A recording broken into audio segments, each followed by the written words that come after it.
नमस्कार आखिमणी समाचार आपको स्वागत जनाऊँ मु करुणाकर आसतु नजर पकईवा आज खबर उपर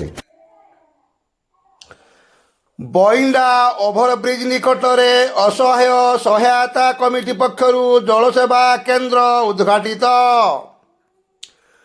प्रबल ग्रीष्म प्रवाह को दृष्टि रखी पथचारी तृषा मेटाइबा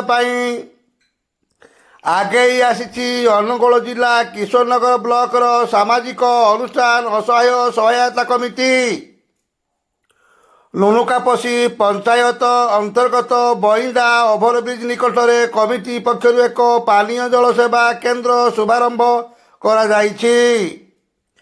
परंपरा अनुसार चलित वर्ष मध्य एही जलसेवा केन्द्र को बइंडा फांडी अधिकारी तपन कुमार राय एवं बीके विनोदिनी निमंत्रित अतिथि भाव जोगदे फिता काटी आनुष्ठानिक भाव उद्घाटन करथिले।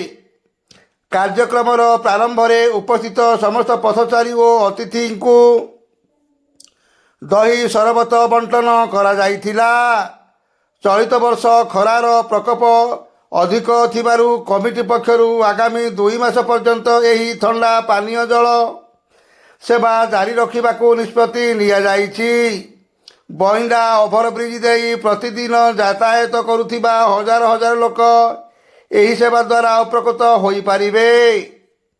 सूचनायोग्य जे असहाय सहायता कमिटी केवल ग्रीष्म ऋतु में जलसेवा नुहे बरं पश्चिम ओडिशार गणपर्व नुआखाई भेटघाट भली सांस्कृतिक कार्यक्रम मध्य बहु आडंबर रे पालन करि आसुछि।